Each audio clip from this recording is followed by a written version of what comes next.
I still work for the National Hockey League. When I first started, we sat in the penalty box during the game, which is kind of neat to sit in the penalty box with like Tony Twist or Kelly Chase after they fought some guy, on the ice. Sat in the bullpen, sat in the dugouts, shook hands with President Bush, first President Bush, on the detail. Spent the day at John McCain. An old saying on the police department is, this badge is the, first road ticket for the greatest show on earth, because you get to do all these things. I'm Stephen Fairbanks, a writer and teacher from St. Louis, Missouri, and you're listening to the Vance Crowe Podcast. Welcome back to the podcast. I'm glad you're here. Today, we're going to do something a little different than a regular interview. I had a man named John Frank, a retired police officer, into the studio to record a legacy interview. What you're about to see are excerpts from that interview where John talks about his childhood, his career, how he raised his family, and some of the wisdom that he's learned along the way. Normally, legacy interviews are deeply personal things, and it's been very difficult to even want to share this with the broader public. I want people to feel completely relaxed because one of the things we do best at legacy interviews is we help people show who they really are so that the future can know who they really were. John was gracious enough to let us share parts of his interview, and what you're about to see, and if you're only listening on audio, I would encourage you to go to YouTube, is a really amazing experience. If you're interested in having me capture your loved ones as they really are, go to legacyinterviews.com to find out more. All right, on to the Legacy Interview open session with John Frank.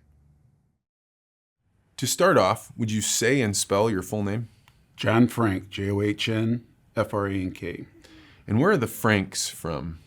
On both sides of my family, we have German and Irish, and I don't think we have a whole lot of other in there. But, I don't go too far back in my genealogy. None of my family members have taken an interest in it. So I know my dad's side of the family came from Campsville, Illinois, small town. But we've lived in the city of St. Louis for generations now. And what's your mother's maiden name? She's a Powers, and her mom was a Kramer. My dad was German and Irish, because Frank is German, and my grandmother was McKnight. We celebrate Oktoberfest and St. Patrick's Day. So if they've been here for generations, what kind of work were they doing? My dad was an attorney, personal injury attorney. My mom was a housewife, but my grandfather on my mom's side was a St. Louis police officer from 1930 to 1970. I guess I get, the gene from him, but when I was a kid, I had no interest in his police stories, and, he'd like to sit down and tell these long stories, and, I wasn't interested at all. Until I got on the department, then he was really old, and I kind of missed out on that, because I wish I would have talked to him more about, his time on the department back in those days. What kind of man was he?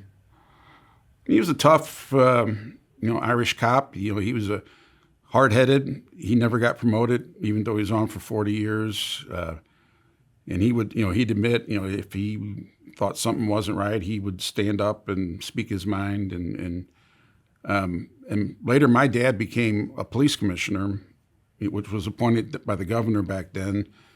And I think his main motivation was to help people, police officers like my grandfather, who worked their butts off for all those years and never got promoted. And I've had a lot of people tell me over the years how good of a police report writer he was, and he loved to write. And even when I go over to his house, my brother and I go over there, he had a typewriter, and he'd type out stories just for fun.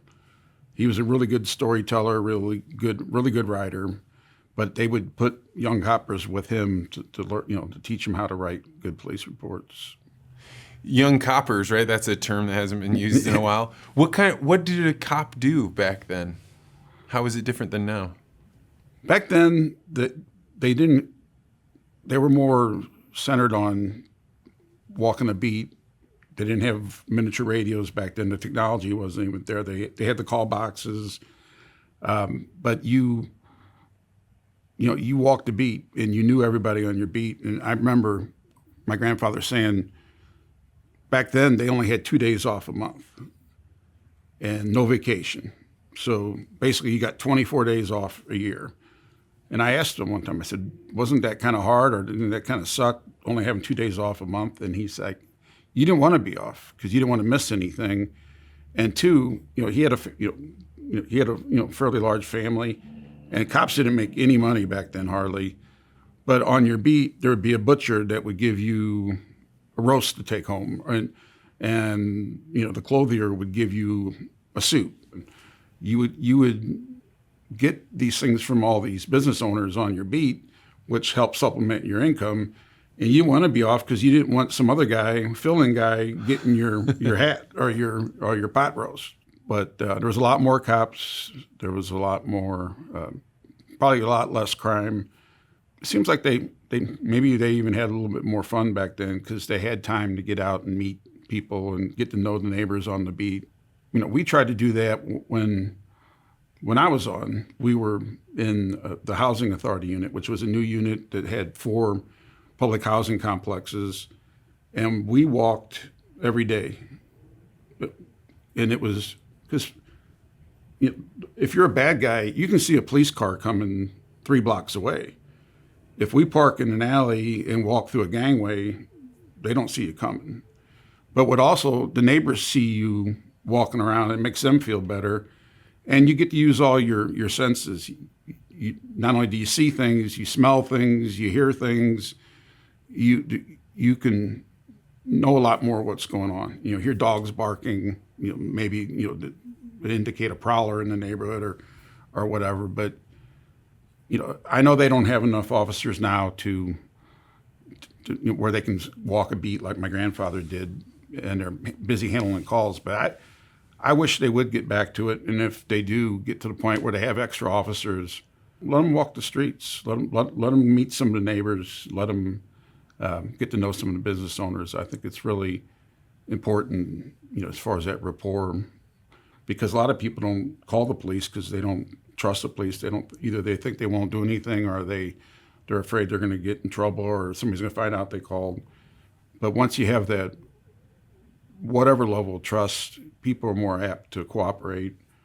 And like down in the housing complexes, we got to know the people who lived there, and we knew who belonged and who didn't. But once these people know that you're there to help them, and that you're not some kind of crazed police officer, you would get calls later. Hey, the guy that you really wanted to stop had the green shirt on. He's walking this way now, and you don't get that unless you have that rapport. What was your grandmother like? My grandmother, on my mom's side, she was a nice little lady. She took care of the family. She didn't say a lot. I never really got to know her that well because my grandfather did all the talking, but she was very pleasant, a good cook, but she was quiet. We spent more time with my grandmother on my dad's side. So like like for babysitting and stuff like that. So just a nice person. What was your other grandfather like? Never knew him. I think I was probably 1 or 2 when he passed away. But he worked for something to do with the buses and whatnot in St. Louis. But my grandmother, who we call Granny, she's the one that we'd go over and spend a weekend with her all the time. She's a real fun-loving lady, and great sense of humor, and she was Irish. And I remember especially when I got to be a little bit older, that a couple of times my dad called me and said on St. Patrick's Day, she loved St. Patrick's Day. It was like her day. And my dad says well, your grandmother, we can't find your grandmother. Go out and hit some of the bars, see if you can find her. And I go in some Irish bar, and she'd be holding court at the end of the bar, and just laughing and having fun. And she lost track of time. She didn't know, but she's having such a good time. And my aunt lived with my grandmother at the time, and she was real fun-loving too. And she was single, and we go over there, and we had a lot of fun. My brother's 3.5 years younger than me, and we spent almost every weekend with them. They lived down at Miami, Michigan. So it was kind of a neat neighborhood.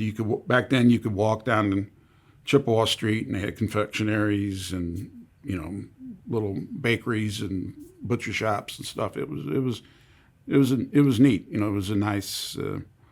We look forward to the weekends, and my parents look forward to it because they got rid of us for 48 hours. It was a neat time. Was she a good cook? She wasn't. I don't remember her being a great cook. It was simple stuff. She got one. Even before, like those George Foreman girls, she had this little hamburger maker, and she'd make us hamburgers, and which was, when you're a kid, that's all you want anyway. And we didn't need anything fancy, but just stay up late, watch movies. It was fun. And my aunt just passed away last year. She ended up getting married like when she was in her 40s, and met this great guy, and they were married for 40 years, and both of them passed away within the last year. So they were a big part of our family, because my mom died when my kids were real little, and then my dad died 3 years later. So, and my wife's mom died before they were born, and then her father died. So my kids really didn't have any grandparents other than my aunt and my uncle. So they were surrogate grandparents for my kids, which was kind of neat. We got a small family. It's just weird to me, like when you talk to people about Thanksgiving and say, well, we're having 30 people over. It's like, there's like 5 or 6 of us usually. And it's hard to kind of fathom that for me, because we've always just been small and kind of a tight-knit family. What was your dad like? He was a neat guy. He, and the word like a lot of people use when they talk about him is he was larger than life. I know it's a cliche, but you knew he was there. And he wasn't like loud and obnoxious, but he just had a very strong personality.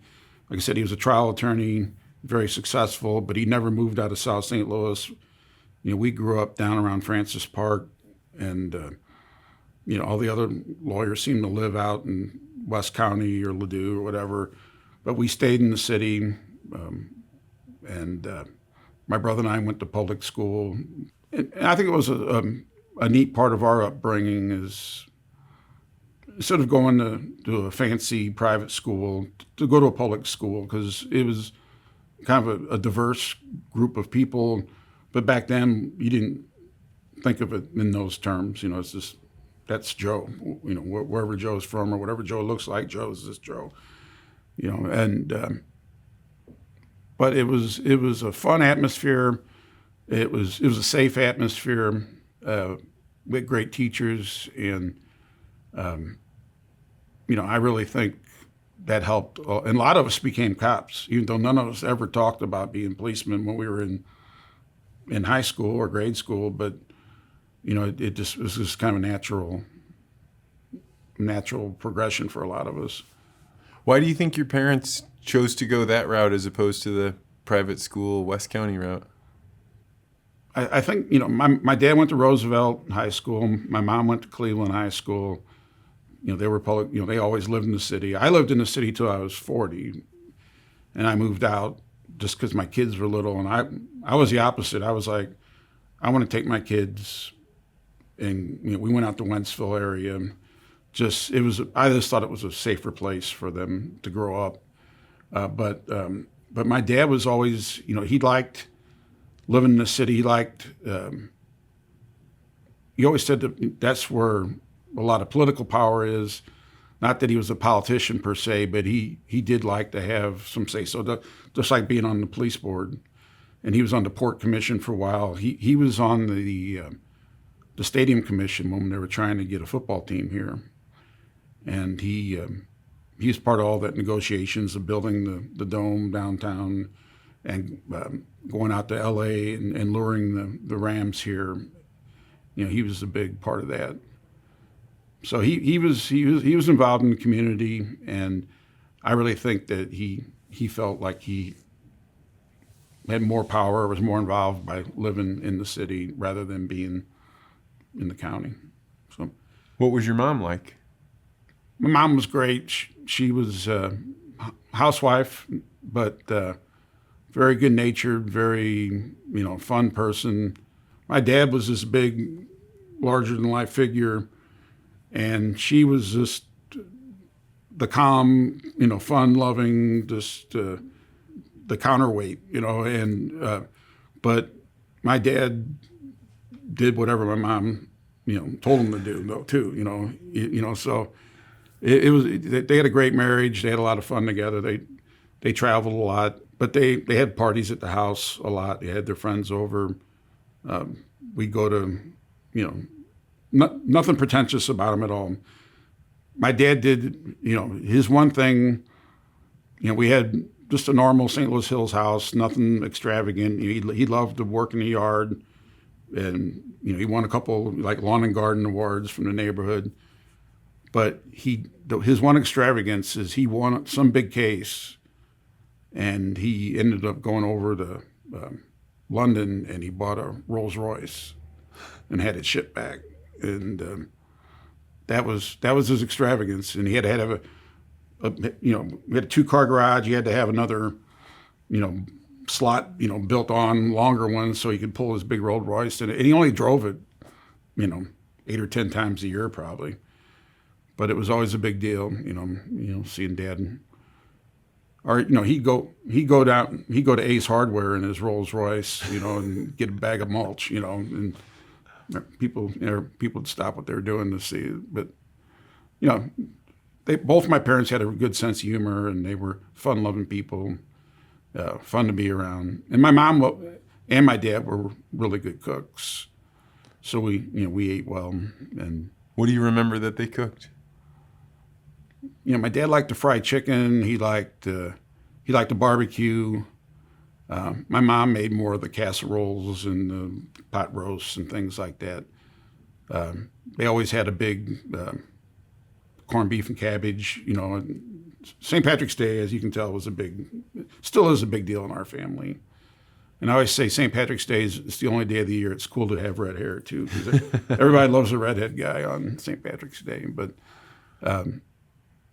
no, on Sundays my dad would make chili and grill some hot dogs. We'd watch when football Cardinals, and then later when the Rams got here. And when pay-per-view first started, he'd get those pay-per-view like Mike Tyson fights, and he'd say, hey, get all your buddies, have them come over, and those Tyson fights, before you got your first bite of your chili, it was over usually, because Iron Mike would knock him out in the first couple seconds.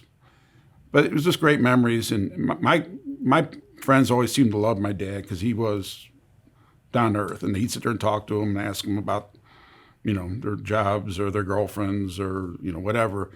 But he was just one of the guys, and he always had a big refrigerator full of beer. He didn't drink beer that much, but he always kept it for us, and it was fun. It was a great upbringing. You mentioned your mom was a housewife. What were the appliances like back then? What was she using? I remember they had a dishwasher, but it wasn't the under-counter type. It was the one that was on wheels, and you had to roll it over. You ever see one of those? I guess it was an earlier one. It would sit in the corner, and it would be on wheels, and she would roll it over to the sink, and then it had a hose that you would put on the spout, and you plug it in, and it would wash the dishes, and then you would. I remember that when we were little. We had the first. My dad had to have the first VHS, VCR, recorder, and back then, there was only like 10 movies you could rent because it was so new, and the thing was huge, but he liked electronics. He always had a nice stereo, and he always upgraded his televisions and things like that. So that was kind of neat too. But yeah, we'd always have a lot of people over. Kids come over to see, because we had videotapes, and to this day, like when the movie Slapshot comes on, my brother and I can recite it word for word, because we'd watch it, rewind it, watch it again. We might watch it 4 times in one day, and we did that for a whole summer. So that's indelibly etched in my mind, that whole movie. But Mom, she kept a great house. They had a greenhouse added to the side of the house. It was really neat. We had a double lot, which was really cool because that's like when we were little kids. That was our football stadium and our baseball stadium and that. And it seems like the neighborhood kids would all end up at our house because we played sports every day, according to what season it was. And but then they put on this greenhouse, which was really neat. And then my dad ended up buying a macaw. It was named Big Red, and you could see, when you drove by, when people drive by, they could see the macaw in there and stuff. And he had all kinds of exotic plants in there, and it was really cool, So He sounds like quite a character. Yeah, the neighbors knew we were around, because he'd have big parties. He had a luau one time, and he'd have his whole office over and the friend. It'd be like a two-day event. I think one day he'd have the whole office over, and back then he was with the Hulverson firm, Hulverson and Frank. So they probably had 30, 40 employees and their spouses, and then the next day he'd have the friends of the family and the neighbors. He'd have a band. I remember Mayor Shamel was at one of the parties, which was he was at the luau. I got a picture of my dad and the mayor and a couple other people in grass skirts, doing hula dancing and stuff. So that it was fun. Fun-loving guy, and one thing, the thing that amazes me, and I tell my kids, is when you went out to eat with my dad, he'd go like to Ruth's Chris Steakhouse or something, or he had a couple different favorite restaurants, but it was epic.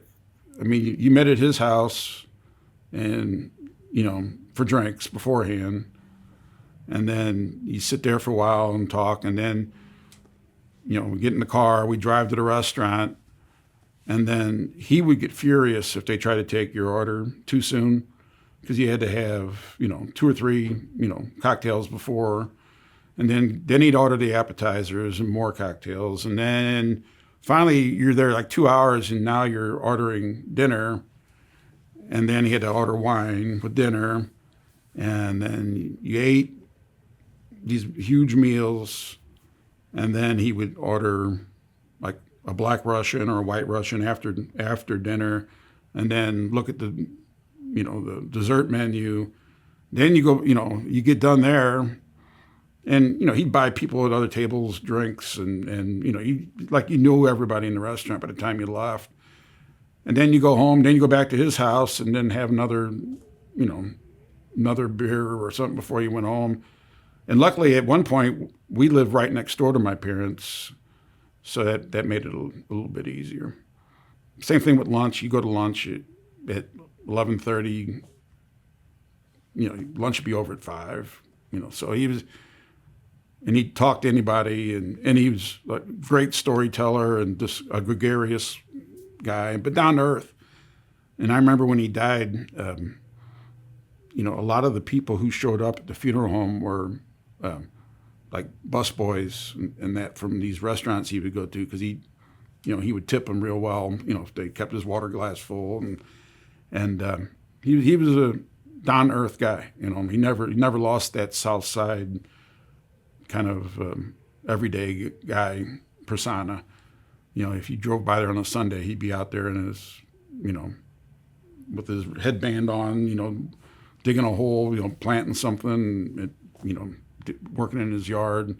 He had a fountain in the backyard, and he was a character. He was definitely a character. It's a lot of drinking. Was it an advantage or a vice? My dad, I would never see him drunk. I'd see him drink a lot, but he was always under control, wouldn't slur his words, didn't, get angry or goofy or anything. He was always in control, and I think he kind of just mastered it. And I remember Father Matulski was a teacher at the Berg of my brother, friend of the family. And we were never like a big religious family. We didn't go to church regularly or anything. But Father Matulski just was a good friend of the family through my brother, neat guy. And he decided one day he could outdrink my dad. And he brought like a case of beer over, and they sat down, and, an hour and a half later, Father Matulski was snoring in my dad's living room, and my dad was like, watching something on TV. So many challenged Dad, but I don't think anybody ever beat him. And then what year were you born? 62. And what kind of kid were you growing up? I was a good student. I was smart, but I wouldn't say I was a good student because I didn't really apply myself as much as I probably should have. I liked school for the social part of it, and I didn't enjoy studying and that. So I got good grades for the most part, but I could have applied myself more. I don't have any real regrets because it kind of took me on my path that I ended up on. And, I never did graduate from college. And my dad always said, you'll never be anything unless you have a college degree. And, but a lot of that's luck. I fell into the police job. And I would like to tell a story of how that happened. Is I was at Mizzou, and Mizzou was way too much for me because there was 900 opportunities every day to go out and do something fun. Had a lot of good friends. That's where I met my wife. But it was like my junior year, and the midterms were the day after Halloween. And I was supposed to stay home and study for the midterms, but there was like 10 Halloween parties going on. So I went out for Halloween with my buddies and didn't study at all. And the next day, I lived off campus. I woke up, and I was driving into campus, and I hadn't studied for any of these tests. And I knew I was going to flunk them anyway. So I remember this clear as day. I just sitting at a stoplight, I rolled my window down, I threw my books out the window, and just made a U-turn and went back home and went back to bed, right?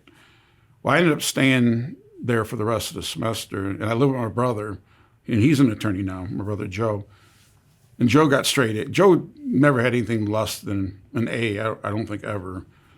And so he kept going to classes and getting his A's, and I was just kind of floating around Columbia, hanging out with my buddies and that. Well, we get home for the summer, and report cards came. So I got the mail. Well, I left my brother's in there, and I took mine. And my mom's like, "Oh, your brother got straight A's, and congratulations, Joe Frank, you've attained the dean's list," and blah blah. So she goes, "Where's yours at?" And I said, I took a couple classes. They probably didn't turn the grades in or whatever. So finally, she just stops me like a few weeks later, says, "Where's your report card?" And I said, I got all F's or incompletes or whatever. And so my dad kept saying, "You either got to go get back in school or you got to get a job. You're not just going to sit around," which is correct. And so I didn't really look too hard for a job either. So one day, my dad was on the police board, and a good friend of the family, George Holliker, who was a captain on the police department, would come over, and he'd take my dad out at night, like on a Friday night, and they go ride around the city, listen. Because my dad had back then, the police commissioners had police cars that they would give him. They're unmarked cars, but we just ride around, and George would take us on calls and stuff. And this one particular night, we drove way up by Calvary Cemetery, and we pulled in the parking lot of this gas station. And George turns around and goes, "You know why we're here?" And I said, "No." And he goes, "Well, I found you a job. Your dad told me to find you a job. I know the guy that owns this place." Well, this was Friday night, and it was there was people out everywhere. There was rats running around, and there's guys hanging out front, selling drugs and stuff. And he goes, yeah, next week you start working here from 10 p.m. to 4 in the morning. And I was sick to my stomach. I'm looking around because I'd never seen anything like this before. It's just that this really crazy place. So we got back in the car, and I'm sick to my stomach, and I'm like, oh my God, they're going to kill me up here. So we went to, you ever heard of Racino's restaurant? It was at Sarah and West Pine over there, just west of St. Louis University. It was a great Italian place, not there anymore. It was in the basement of this apartment building, and you would hit your head on the rafters and stuff if you didn't. But it was a great place, and a lot of policemen hung out there, and George took us there. First time I had ever been there. And so I'm sitting there, and I'm just sitting in the booth with my dad and George, and I'm like, so right then this guy walks in. Well, it's Miles McDonald. He's a liquor control agent. Everybody in St. Louis knows Miles. So anyway, we're sitting there. I meet him. He sits at the booth with us, and I said, hey, Miles, do you have any openings at liquor control? And he's like, as a matter of fact, we do. Somebody just quit or whatever. So Miles got me an application that following Monday, and a month later, I was working for the state division of liquor control, which saved me from this job up in the gas station. But I met all these police officers doing, because we'd work with, the Vice Division and the detective bureaus and that, closing down these bars and that into nefarious things. So I really got interested in police work, and I just met a lot of interesting policemen. So I went to my dad and said, do you think it's a good idea if I apply for the police department? He said, yeah. And so I did, and I got in, and I never looked back from there. But it was just a fortunate set of circumstances. I loved my time at liquor control. That was a lot of fun. I was 23 years old, and to have all that power and that. But I learned from great people like Miles and Kevin Kalupi and Bill Torno were my bosses, they had a lot of good relationships with these good police officers, and it just that light went on for me, and like I said earlier, it was a perfect job for me. Being a policeman, I loved being out. You have a certain amount of freedom. I don't want to work in an office, even though there are jobs in the police department where they're more office related. But most of the time I spent on the street. You get that.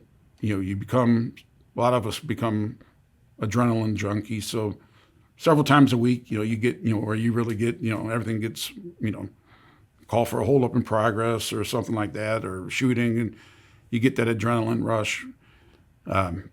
But then there's a lot of times you just meet so many neat people. Police officers to me are interesting, and there's so many fascinating, funny people you meet in the public, and you get to help people out, and you get to go places other people don't get to go. Like we talk on our podcast, is sometimes we ask the question, what is something that you did as a police officer that you probably never would have had the opportunity to do if you weren't? And I still work for the National Hockey League doing security. I'm an alternate representative for St. Louis.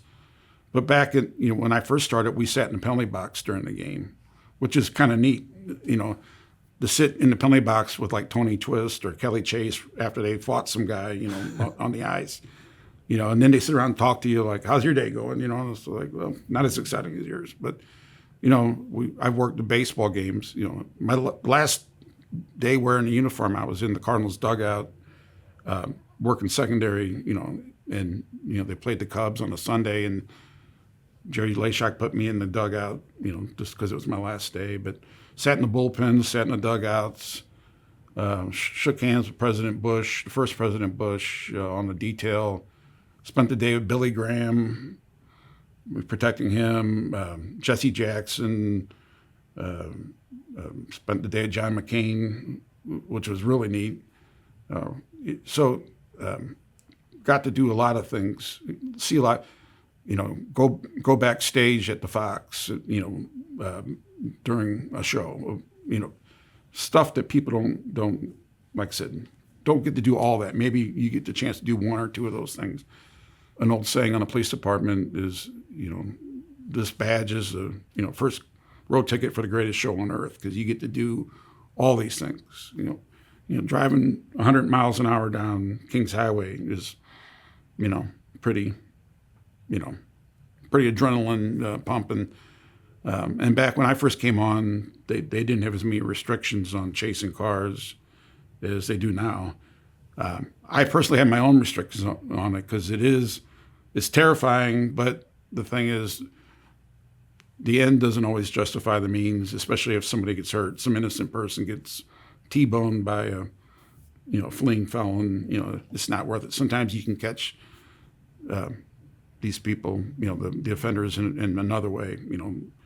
We used to chase them for a block and turn our lights off like we gave up. But, a lot of times you just kind of have to guess which way they're going to go. But, or you just follow them until they get out, and because they think they lost you, and then you just grab them when they get out. So I never liked the police pursuits. And once I became a sergeant, I would cancel most of them, unless it was something really, somebody wanted for something really heinous. It's just not worth it. When you were first starting out, there's a time after you get done with training, and then there's a time when you're first in charge. That badge gives you, power, but also responsibility. What was something you saw that really knocked you back a little bit? The one thing that it hit me is that if you grow up in a normal, kind of nice neighborhood, and you have a normal, functional family, and you live in a nice house and an orderly house, what you don't realize, and it hits you pretty early on, is when you go to work, you leave your nice neighborhood and you go into neighborhoods where things aren't as nice, and you go in these houses that you couldn't normally imagine that people live with the cockroaches on the floor, the walls, the ceiling. You open up a cabinet, they're on the inside of the cabinet door, and you know that there's things out there like that. But when you start seeing it 8 times a day, every day, and you're just used to living that, beaver cleaver lifestyle, and then you see how, disadvantaged some people are, how messed up some people are just like, if you're a kid, kids are kids, but you grow up in different environments, and, we're lucky enough that we grew up in an environment where, we had money, we had nice things, our families kept the house nice, and we had everything we needed. You go into other environments where this kid's just an innocent kid, but, he sleeps on this dirty mattress on the floor, and there's roaches and mice running around, and he doesn't have enough to eat, and he doesn't, or the right things to eat. But after a while of seeing that day after day after day, it gets kind of depressing. And that's what I told my son. I go, you're gonna be excited when you first start, and every day is gonna be the coolest day of your life. But then you get to the point where it's like, I don't want to look at this stuff every day, all day anymore. But then you just learn to, I won't say learn to live with it, but you adapt to it, and you go beyond that and just say, they called me there because there's a problem. They called the police, and you try to help people out and do the best you can, or refer them to somebody that may be able to help them. But it's usually you get called because somebody emotions have gotten out of control, and some two people or two factions of people or whatever are upset with each other, and they end up calling the police because they can't resolve it themselves, and that gets and that gets old after a while. But another thing you realize, though, and my advice to young cops, including my son, was the best, one of the best qualities you can have as a police officer is learning how to chill people out. And it is, if you can get people calmed down in a quick manner, and that's by not losing your temper and not getting upset. And it doesn't always work. Some people are just so hyped up that that they're not going to, or they get more hyped. If they see you being calm, they get more. But most people, if you're calm and you talk to them directly and calmly and say, hey, look, let's figure out how we can help you. I can't do that while you're screaming, and people take a deep breath, and then they'll talk to you, and then you'll find out what it is.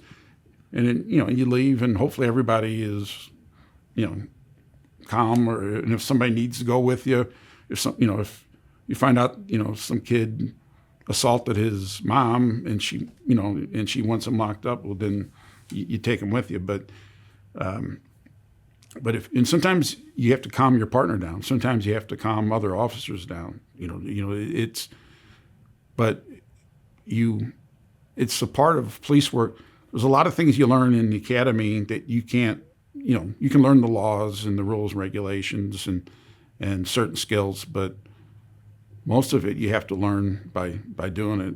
And there's some decent role playing in that, but it's being in an environment, and that's always the disadvantage cops have, is you walk in to a place, everybody there who lives there knows where everything is, what the situation is, who's the hothead, who's normal, who's dangerous, who's crazy. You don't know that. You have to make an assessment in a very short period of time of what's going on here, and you can't just say, well, this is too complicated, I'm going to leave. You have to come up with some kind of resolution. So that's the skill you need to learn, and that's what, hopefully a lot of people who, if you're critical of the way an officer handles a certain situation, a lot of times it's just, maybe you don't make the right assessment. Maybe the person that you think is the instigator is really the victim, just by the way everybody's acting. But you can figure a lot of that out later. But if you get things calm right away, it makes it a whole lot easier to sort those things out. How did your career progress? Vance, I was lucky because the moves I made on the police department were either up or lateral, but I never really went from like a glamorous position back to the street. I always, I was in the 9th District, which is in Midtown, which was a neat place. We had the Central West End, Midtown, all the way down to Jefferson. So it was a good kind of a diverse area. You're in a mansion up on the West End, and then an hour later you're at a liquor store down at Dr. King and Jefferson. So you got to see a lot, a broad spectrum. It was really neat especially back in those days. But then I got to go to Mobile Reserve, which is, you ride the whole city, high profile, or you're looking for guns and drugs and stick-up men and things like that. So we got to do, and that was a crazy time because that was back when homicides, gang violence was really prevalent back then, and a lot of people were getting shot and killed. We, in Mobile, we got in shootouts a lot just because we were going from the worst neighborhood in the city to the second worst neighborhood in the city. We were in all the hot spots, so you just naturally ended up getting involved with a lot of things. And we didn't handle radio calls. We were just looking for wanted vehicles and wanted people, or people doing, hand-to-hand drug transactions. So and a lot of times we just pull up on things that we had to get involved in. And my first night in Mobile, a guy was, one of our officers was chasing a suspect up an alley, and we pull up, and I go to run down the gangway to help him, and my partner says, "Don't go down the gangway," because this particular officer this guy had a gun, and he goes, he's going to shoot this dude because this copper was an old school cop, and if you had a gun, you didn't drop it, he'd shoot you. And I ran halfway down the gangway, and I stopped, and all of a sudden I heard bang, bang, bang, and the officer shot at the suspect. I don't think he hit him in this particular case, but that's I shot 2 people when I was in Mobile Reserve because you just pull up on both of them. Both times it was just you pull up on something in progress, and you have to intervene. And if the person doesn't drop the weapon or do what they're supposed to, you do what you got to do. But did they die? No, the first guy I shot turned out was a police officer's son, but it was a domestic thing. He and these 2 women were fighting, and he chased him up the outdoor staircase, and so we got on the air saying we got a disturbance here, me and my partner, and I went up the staircase to figure out what was going on because they went in the house, the apartment. Well, he comes out, and the one lady, he throws her down the steps, and I'm on the steps, and this gal rolls past me.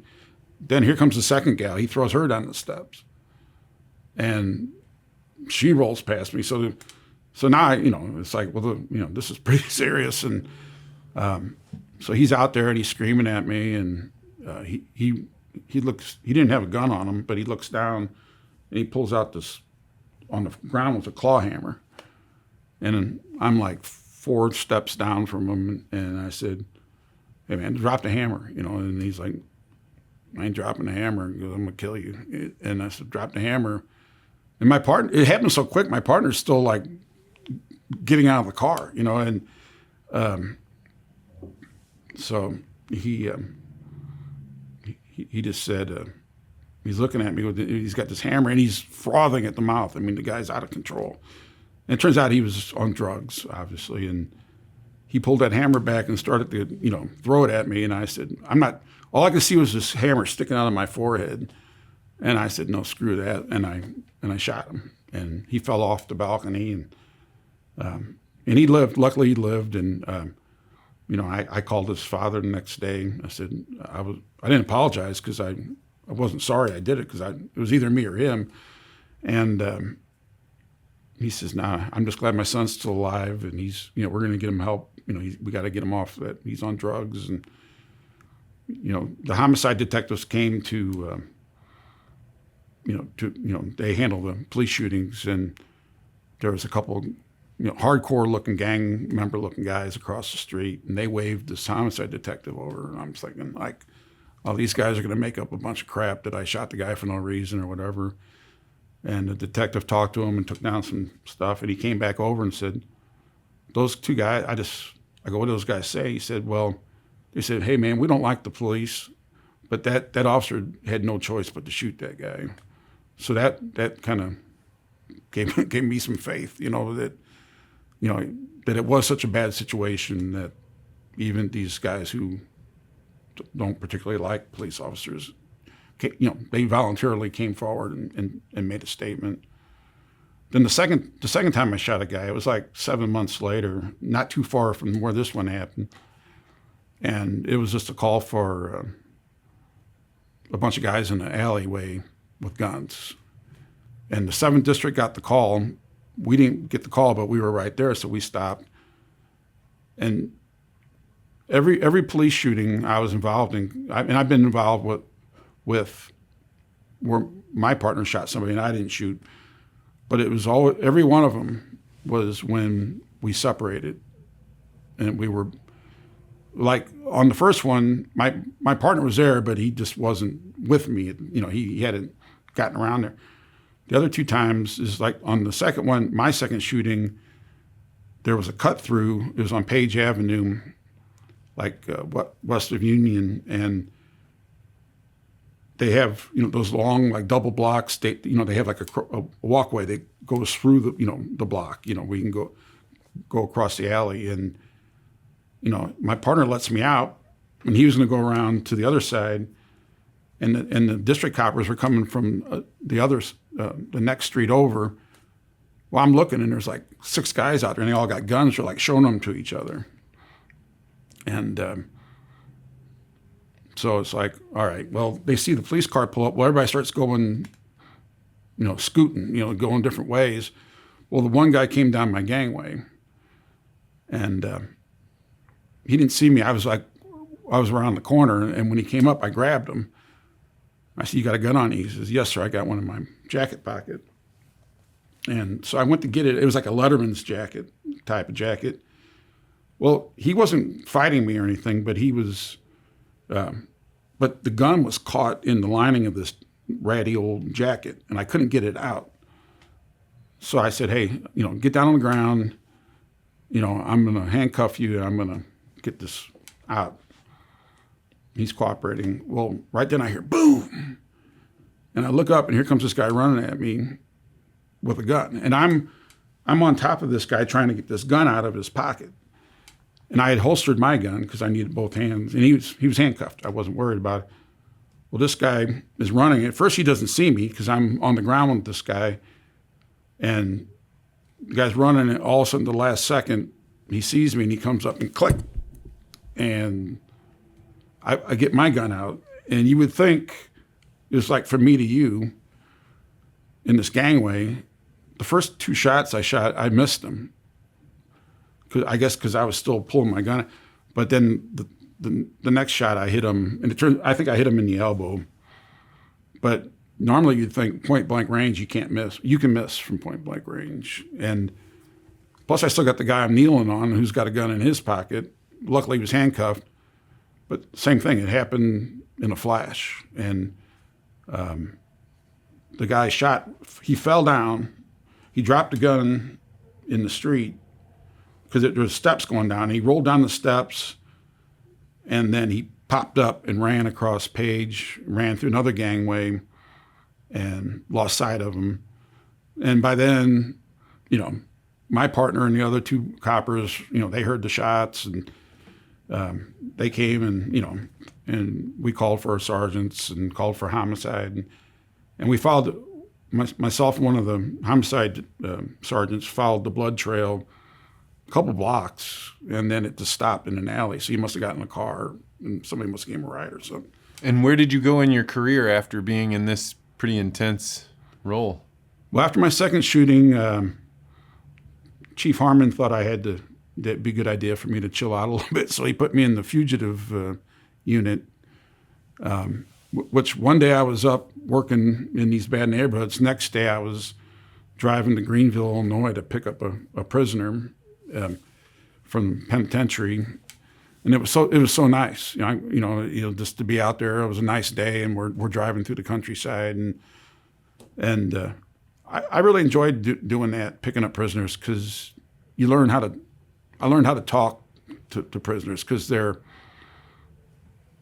already in custody. They're not, they know, it's not like on the street where they're trying to get away or trying to convince you they didn't do whatever you're locking them up for.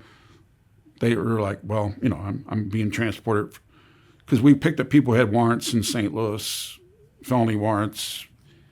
So if they got arrested in another state, it was all out of state fugitive runs, and so they knew, they were good for it, or they had a court case coming, and but we would fly a lot of times, and most of the people I brought back had never been on an airplane, and even if they were as a badass on the street, they'd never been on a plane, so these guys would be nervous, and they didn't know how to act, and they didn't know what it was like.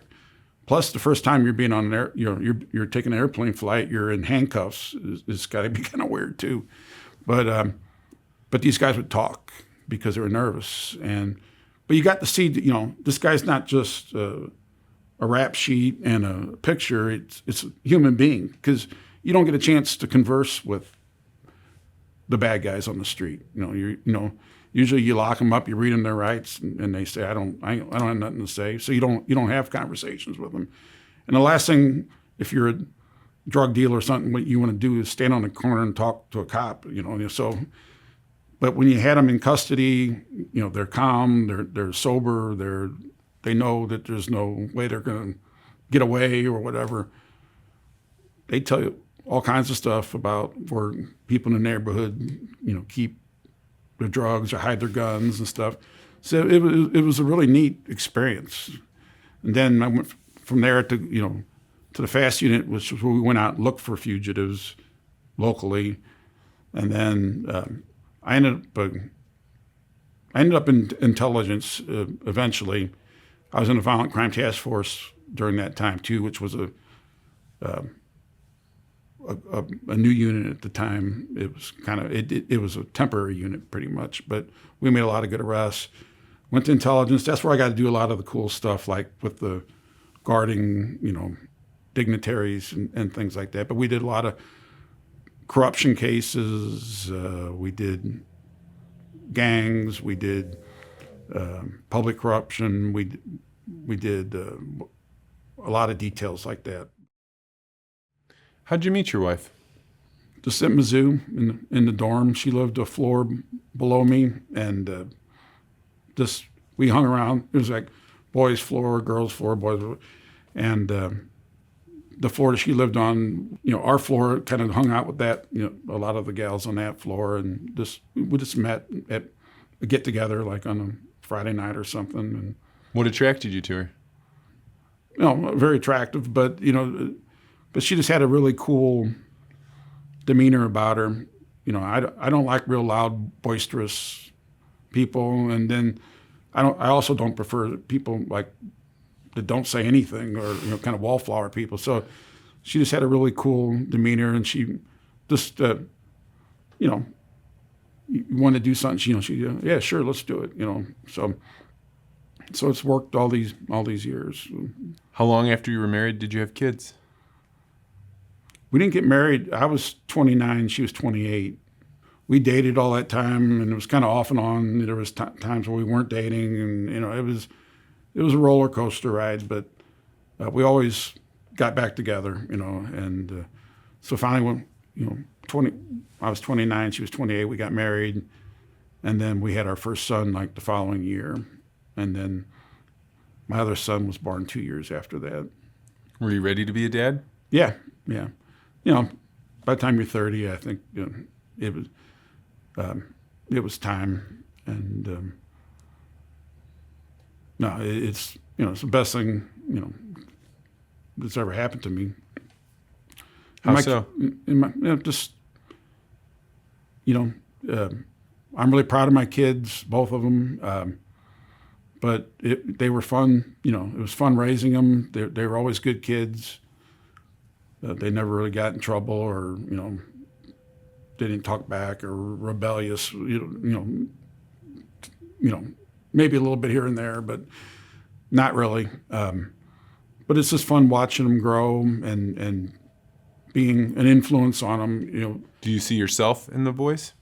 They're a good combination of their mom and me, and they both have really good sense of humor. They're both laid back. Said they're both really smart, and proud of both of them. Was there ever a time when they got sick or injured? Not really. My younger son Matt was he was more wild. He used to like to jump on furniture, and I usually woke up every day with him when he was real little. He'd run, jump on there was like a little ottoman in front of the bed. He'd jump and then it'd like land right on your chest, and that's how I woke up like most days. But he broke collarbone and things like that. But luckily nothing big. And as you look back on what they've accomplished, what are you proud of? I'm proud that they're good people. I think that's the main thing. They treat people right. There's an old saying, like if somebody, if you go out to dinner with somebody and they're nice to you, but they're not nice to the employees of the restaurant, they're not nice people. And I think that kind of, that fits in a lot of situations. And go back, talking about my dad with the bus boys and bus girls showing up at his, at his wake. That meant a lot to me, because my dad would spend a lot of money in these restaurants. I expect, it kind of expected to see maybe the owner there or something, which I appreciated. But, he treated these other people well enough that they took their time out of their day to come, pay their respects. That says a lot. And I see a lot of those qualities in my sons, which that makes me proud. Because, a lot of people, can have good paying jobs or have good, whatever. But if you're an asshole, then it kind of negates, to me, most. I don't care how much money you got or what you can do or what's in your garage or whatever. It's how you treat other people. A lot of people either try and parent like their parents or they try and do things really differently. What were you like? Like my parents.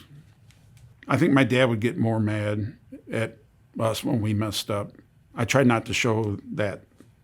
Like if my kids did mess up, I didn't want to show that anger.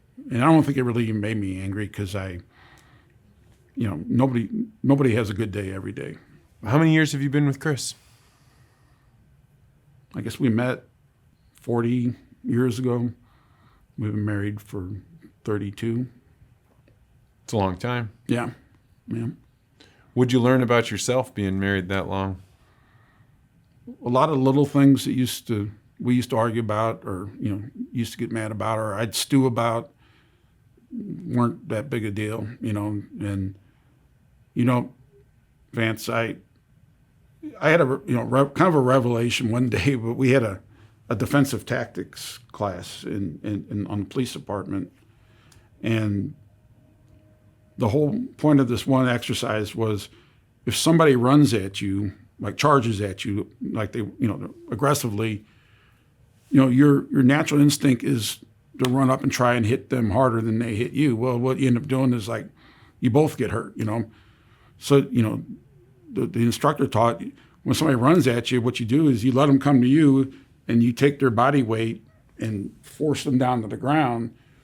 You kind of back up and then kind of ride them to the ground and then you end up on top. You got the advantage. One day I'm thinking like every time my wife and I are arguing about something, well, my instinct would be like to say, well, you did this or no, I didn't, But then I just learned like, hey, take a deep breath, take a step back and say, well, I didn't mean to do that, or if I did do that, I'm sorry. I didn't do it to piss you off. I just, whatever. But you end up arguing about little things that don't matter, and I just learn over the years is just like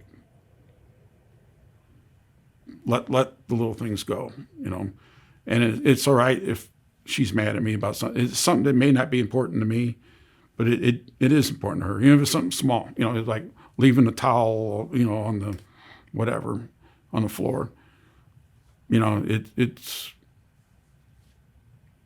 It's all right for her to be mad about that because it's annoying her, and she has to pick it up, and I shouldn't have done it. But don't get for me, don't get defensive. Just say I'm sorry, I won't do it again.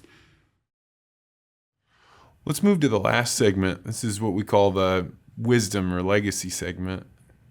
What is success? I really think success is sitting here, 61 years old, and being happy, comfortable, satisfied with your life so far. I think, just treating people right and being able to look in the mirror and say, man, I wish I wouldn't have done this or wouldn't have done that. I think success is just having that ease, that comfort with your life. I don't have a bucket list, because there's a lot of stuff I still want to do, but I feel like I've done so many things during the course of my life that I don't need this to top things off or this or whatever. I'm kind of more of an opportunist too. If an opportunity comes up to do something fun, I'll do it. I'm not as much of the plan maker as I'm the guy that goes along and maybe hopefully enhances the experience, but I may not be the guy who, puts it all together. So I think success is just being happy with your life, and you don't really realize it probably while you're doing it as much because, like we just said, you're worried about your career, you're worried about your kids growing up right, you're worried about having enough money to sustain. But when you sit back, I'm completely happy with my life up to this point. What was a difficult lesson to learn that was valuable to know? I think it's something that I learned recently dealing with, I was the primary caretaker for my aunt and uncle in their later years, and they both had a lot of medical problems and in and out of the hospital, dealing with the anguish of getting old and being, I think the lesson is don't wait for the golden years, because when you're 80 isn't the golden years, because chances are you're old. Even if you're in relatively good health, as an 80-year-old, you can't do what you did when you were 60 years old or 40 years old, obviously. And you, just by seeing them go through that, I think it really taught me to appreciate what you have, when you have it. And you can get to the point where you're alive, you're fighting to stay alive, but you're not really living life the way you want to. And the natural thing is to fight, get every breath out of life as you can. But toward the end, I could see they both were like, I'm waving the white flag, it's, so I just want to live my life, to the fullest. And, I when you get to that point where you can't do the simplest things that you want to do, you can't go where you want to go when you want to go there. You don't know when your next trip to the hospital is going to be. I think at that point I'm not going to fight for every breath. Sounds kind of morbid, but the sole purpose of life is to enjoy it when you think about it. No matter how hard you work, no matter whatever, at the end you die. And if you just I just want to kind of go out gracefully, hopefully. And but that's the lesson I learned, because that really kind of it was hard going through that with them, just seeing how much it hurt them and how unhappy they were. What do you think happens when you die? I don't know where your life energy goes. It's I don't really think that I'm gonna float up into the clouds. Maybe metaphorically, maybe there is something that your life passes on, or your energy. But I don't know. I'm not a big religious person, so I can't really, I believe in a higher being of some sort, obviously, because there's no way you can explain for why all this is here, and why you and I are here. But I don't think anybody obviously knows for sure. Everybody has their beliefs. But I think maybe in the end, we're all kind of believing the same thing. We just call it different things. And it's almost so mind-blowing. I don't waste too much time thinking about it, because I don't think I'll figure it out. What should your future generations know about what it is to be a Frank? To work hard, to get good grades, to learn things. But what I try to teach my kids, and what I hope that they continue, is, when I go out, or my wife and I go out, a lot of times we took our kids, we'd sit up at the bar, and the kids would sit at the bar with us, and my son would turn and talk to some old guy sitting next to him, and because I taught him that, my wife taught him that. If you're sitting next to somebody, say hi to them. You can always get up and walk and get another seat if they're rude or they're angry or something. But get to know people. That's one of the things that the cool experiences in life. It doesn't cost you anything to be nice to somebody. It doesn't. When you go up to, I like listening to people rather, because I know what I've done. I like to learn, because sometimes you meet somebody an old person, they look kind of crabby, but you start talking to them and they've had this like amazing life. And you would never know if you didn't take some time to talk to them. And that's why I like doing interviews, because I don't think I should have to talk very much on an interview, because I want to hear what they have to say. I know what I know. And interviewing prisoners, you are suspects, you let them talk, you let them, but not just get them to say what you want them to say, but let them talk about themselves, So I think that's the thing that with my kids have that knack, especially my younger son Matt. Is when he was a little kid, we go to like my hangout down on Hampton, a place called Bruno's, and he was like, 13 years old. We go to a hockey game, and he'd just start talking to patrons at the bar. He's like, "Get that guy a beer," and it's just neat, So, enjoy life and get to know people. I think people are what makes it interesting. Was there any question that I didn't ask that I should have? I didn't really give a lot of thought to this interview before I did it, because I just wanted to see what flowed. But I think I really got out the things that I think it's important that if somebody watches this, after I'm gone, that, kind of captures, kind of what my life has been about to this point. So I appreciate it. How do you hope your family and friends commemorate you when you're gone? Everybody just to get together and just have a party and just, talk about, the good times. I don't, I think that, in a lot of cases nowadays, people don't want the big, morbid, not morbid, but, the funeral and all the sadness and stuff is, hey, everybody's going to, when people, like when my aunt and uncle died, when my mom and dad died, you grieve on your own, you grieve with your family and that, but I think people are getting away from this long drawn out, when I was a kid, I remember, there was like 2-day wakes and you spent the whole day, on the funeral day and the burial and all that. I think I just want people to look back and say,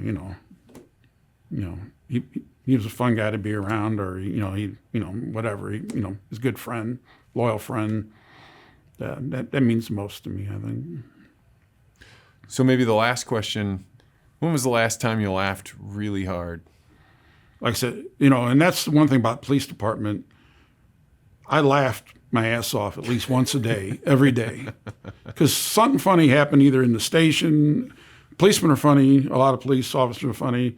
And there's a lot of funny people out there just in the public that you come across. But, I laughed. We had a guy on the podcast who, we do a Zen moment every time. And he was our fill-in Zen guy. So he got into the role because he put these like Chinese outfit on and, and stuff. And it was unexpected. And he just really pulled it off. It wasn't disrespectful or anything. It was just really funny. But I laugh all the time. Pink Panther movie came on the other day, and I was rolling on the floor laughing. It just, you got to laugh every day at something. It might be a chuckle, it might be a gut laugh, but I probably laughed hard yesterday at something. So.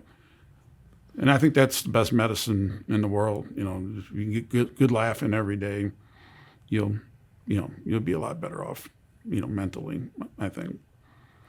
Well, John Frank, it was an honor doing this interview with you. Thank you very much. It was an honor being here, and I really appreciate it. It was fun, and I didn't do any research on the subject matter like I usually have to do, because it's easy talking about yourself.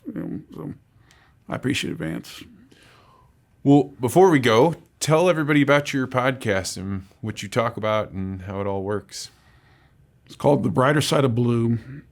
It's 3 retired officers, myself, Tom Sawyer, who I work with, I've known him for years. Dan Howard, he's a retired major, and he was my brother's best friend growing up. So I've known Dan since he was a little kid. And then Jimmy Joyner, we call him JJ. He's still an active lieutenant on the police department. He's the commander of the Mobile Reserve. So it's a neat perspective based on our kind of varied background, but we try to show positive things of law enforcement and law enforcement officers. We also use it as an opportunity to kind of archive and memorialize different, we talk about incidents, crimes. We had the Southside Rapist and National Food Murders from years ago. But we also just talk about different officers, characters. So it depends. It's very free, flowing. We've had some where we just sit around and tell war stories, our own war stories, But we've had people like Joe Burgoon on and Harry Hager, like kind of legendary figures that, during our career that. But it's a chance to preserve these stories and actually hear these stories from people who lived it and who were involved in these different escapades. So but we don't, we try to stay out of politics. We try not to gripe and bitch about things. We try to have we have a few good laughs. We pick on each other. Normally we drink beer the whole time we're doing it. It's just we do it from a bar, from Columbo's bar. But it's supposed to be fun. It's supposed to be informative. But we do get into some serious things. We had an officer talk about his partner getting killed in the line of duty. He told it. It was the first time he's told it in a public kind of forum. It was pretty poignant. And then we also heard in a later episode from that officer that died's widow, and hearing how that, from her perspective, of how she found out and how she's coped and how where she's at now with her life. We've talked to some old school guys. We've talked to some younger people. But hopefully it's entertainment, and I think it's a neat look into the lives of police officers. And if you are an officer, I think a lot of the older officers like hearing these stories again. Retired guys like to hear these names and hear about these events. But it's Brighter Side of Blue, and we're on Spotify, we're on YouTube. We do video with them now. The first 5 or 6 were probably all just audio, but then Jack Milliken, who you know very well, came on board, and Jack does an amazing job, putting us on film, and he does all our editing, and just a really kind of brilliant, talented kid, as you know, and he's helped us out a lot, and he takes our calls, when we can't figure out how to play the video and stuff like that. But well, I for one love your podcast. I've listened to the ones on stakeouts and intelligence stuff, and I really have found that it illuminates a side of the world that I try and stay away from, and I think that's a powerful thing. So thank you for putting that on, and thanks for sitting down to do this. No, we really enjoy doing the podcast, and now we're big Vance Crowe fans. Thank you.